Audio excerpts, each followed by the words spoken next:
ನಮಸ್ಕಾರ ಸ್ನೇಹಿತರೆ. ನಾವು ಬದುಕ್ತಿರೋ ಈ ಪ್ರಪಂಚ ಹೇಗಿದೆ ಅಂದರೆ, ಯಾರ ಸುತ್ತ ಜಾಸ್ತಿ ಜನ ಇರ್ತಾರೋ, ಯಾರು ಸದಾ ಬ್ಯುಸಿ ಆಗಿರ್ತಾರೋ ಅವರೇ ಸಕ್ಸಸ್ ಅಥವಾ ಯಶಸ್ವಿ ಅಂತ ನಾವು ಅಂದ್ಕೊಳ್ತೀವಿ. ಆದರೆ ನೀವೆಂದಾದರೂ ಗಮನಿಸಿದ್ದೀರಾ, ಈ ಗದ್ದಲ, ಈ ಶಬ್ದ ಎಲ್ಲ ನಿಂತು ಹೋದಾಗ, ನಾವು ಒಂಟಿಯಾದಾಗ ನಮಗೆ ಭಯ ಆಗೋಕ್ಕೆ ಶುರುವಾಗುತ್ತೆ. ಯಾಕಂದರೆ ನಮಗೆ ಒಂಟಿತನ ಮತ್ತು ಏಕಾಂತ ನಡುವೆ ಇರುವ ವ್ಯತ್ಯಾಸ ಮರ್ತು ಹೋಗಿದೆ.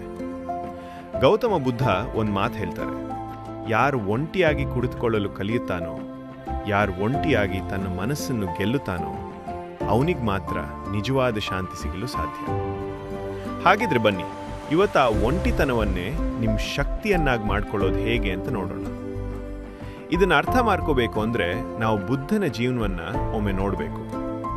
ಸಿದ್ಧಾರ್ಥ ರಾಜಕುಮಾರನಾಗಿದ್ದಾಗ ಅರಮನೆಯ ಸುಖ ಭೋಗಗಳಲ್ಲೇ ಮುಳುಗಿದ್ದ. ಆದರೆ ಅವನಿಗೆ ಅಲ್ಲಿ ನೆಮ್ಮದಿ ಸಿಗಲಿಲ್ಲ. ಅದಕ್ಕೋಸ್ಕರ ಅರಮನೆ ಬಿಟ್ಟು ಕಾಡಿಗೆ ಬಂದ.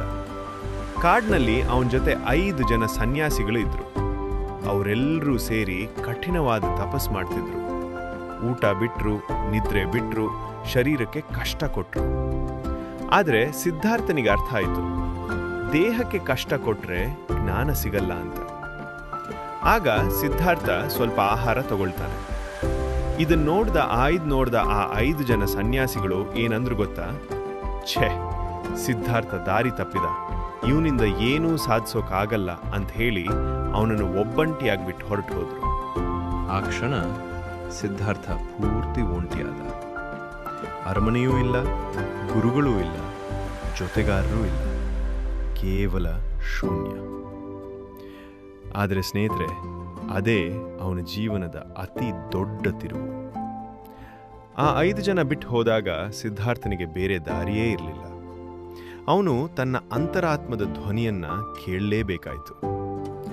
ಅವನು ಬೋಧಿ ವೃಕ್ಷದ ಕೆಳಗೆ ಕೂತ. ಆ ಏಕಾಂತದಲ್ಲಿ, ಆ ನಿಶಬ್ದದಲ್ಲಿ ಅವನಿಗೆ ಜ್ಞಾನೋದಯ ಆಯಿತು. ಅವನು ಬುದ್ಧನಾದ. ಒಂದು ವೇಳೆ ಆ 5 ಜನ ಜೊತೆಗೇ ಇದ್ದಿದ್ರೆ ಸಿದ್ಧಾರ್ಥ ಕೇವಲ ಅವರನ್ನು ಮೆಚ್ಚಿಸೋಕೆ ಪ್ರಯತ್ನ ಪಡ್ತಿದ್ನೇನೋ. ಯಾವಾಗ ಪ್ರಪಂಚ ಅವನನ್ನು ಬಿಟ್ಟು ಹೋಯ್ತೋ ಆಗಲೇ ಅವನು ತನ್ನನ್ನು ತಾನು ಕಂಡುಕೊಂಡಿದ್ದು. ಇಲ್ಲಿ ನಾವು ಕಲಿಬೇಕಾದ ಪಾಠ ಒಂದೇ. ಒಂಟಿತನ ಅಂದರೆ ನನ್ನ ಜೊತೆ ಯಾರೂ ಇಲ್ಲ ಅಂತ ಕೊರಗೋದು. ಆದರೆ ಏಕಾಂತ ಅಂದರೆ ನನ್ನ ಜೊತೆ ನಾನಿದ್ದೀನಿ ಅಂತ ಸಂಭ್ರಮಿಸೋದು. ಇವತ್ತಿನ ದಿನ ಎಷ್ಟೋ ಜನ ಹೇಳ್ತಾರೆ, ಸರ್, ನನಗೆ ತುಂಬ ಒಂಟಿ ಅನಿಸಿದೆ, ತಲೆಯಲ್ಲಿ ನೆಗೆಟಿವ್ ಆಲೋಚನೆಗಳು ಬರ್ತಿದೆ ಅಂತ. ನೋಡಿ, ವಿಜ್ಞಾನದಲ್ಲಿ ಒಂದು ನಿಯಮ ಇದೆ, law of conservation of energy. ಶಕ್ತಿಯನ್ನ ಸೃಷ್ಟಿಸಲೂ ಆಗಲ್ಲ, ನಾಶ ಮಾಡಲೂ ಆಗಲ್ಲ. ಅದನ್ನ ಒಂದು ರೂಪದಿಂದ ಇನ್ನೊಂದು ರೂಪಕ್ಕೆ ಬದಲಾಯಿಸಬಹುದು ಅಷ್ಟೇ. ನಿಮ್ಮ ಮನಸ್ಸಲ್ಲಿರೋ ಆ ಒಂಟಿತನ ಕೂಡ ಒಂದು ಶಕ್ತಿಯೇ. ಅದು ನೆಗೆಟಿವ್ ಆಗಿ ನಿಮ್ಮನ್ನ ಕಾಡ್ತಿದೆ ಅಂದ್ರೆ ಅದಕ್ಕೆ ಸರಿಯಾದ ನಿರ್ದೇಶನ ಇಲ್ಲ ಅಂತ ಅರ್ಥ. ಆ ಶಕ್ತಿಗೆ ಒಂದು ಗುರಿ ಕೊಡಿ.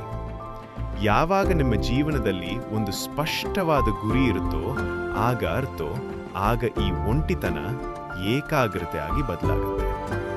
ಕೊನೆಯದಾಗಿ ನಿಮ್ಗೊಂದು ಸಣ್ಣ ಚಾಲೆಂಜ್. ನಾವೆಲ್ಲ ಮೊಬೈಲ್, ಇಂಟರ್ನೆಟ್, ಸೋಷಿಯಲ್ ಮೀಡಿಯಾ ಅಂತ ಸದಾ ಬ್ಯುಸಿ ಆಗಿರ್ತೀವಿ. ಯಾಕಂದರೆ ನಮ್ಮದೇ ಆಲೋಚನೆಗಳನ್ನ ಎದುರಿಸೋಕೆ ನಮಗೆ ಭಯ. ದಿನಕ್ಕೆ ಕೇವಲ 15 ನಿಮಿಷ ಎಲ್ಲವನ್ನೂ ಬದಿಗಿಟ್ಟು ಸುಮ್ಮನೆ ಕೂತ್ಕೊಳ್ಳಿ. ಮೊಬೈಲ್ ಬೇಡ, ಟಿವಿ ಬೇಡ, ಪುಸ್ತಕನೂ ಬೇಡ. ಆರಂಭದಲ್ಲಿ ಕಷ್ಟ ಆಗುತ್ತೆ, ಬೇಜಾರಾಗುತ್ತೆ, ಪರವಾಗಿಲ್ಲ. ಸುಮ್ಮನೆ ನಿಮ್ಮ ಉಸಿರಾಟವನ್ನು ಗಮನಿಸಿ. ಯಾವಾಗ ನೀವು ಈ ಶಬ್ದಗಳಿಂದ ದೂರ ಹೋಗ್ತೀರೋ ಆಗಲೇ ನಿಮ್ಮ ಒಳಗಿನ ಧ್ವನಿ, ನಿಮ್ಮ ಅಂತರ್ಧ್ವನಿ ನಿಮಗೆ ಕೇಳಿಸೋಕೆ ಶುರುವಾಗೋದು. ಒಂಟಿತನಕ್ಕೆ ಹೆದರಬೇಡಿ, ಅದನ್ನು ಏಕಾಂತವನ್ನಾಗಿ ಬದಲಾಯಿಸ್ಕೊಳ್ಳಿ.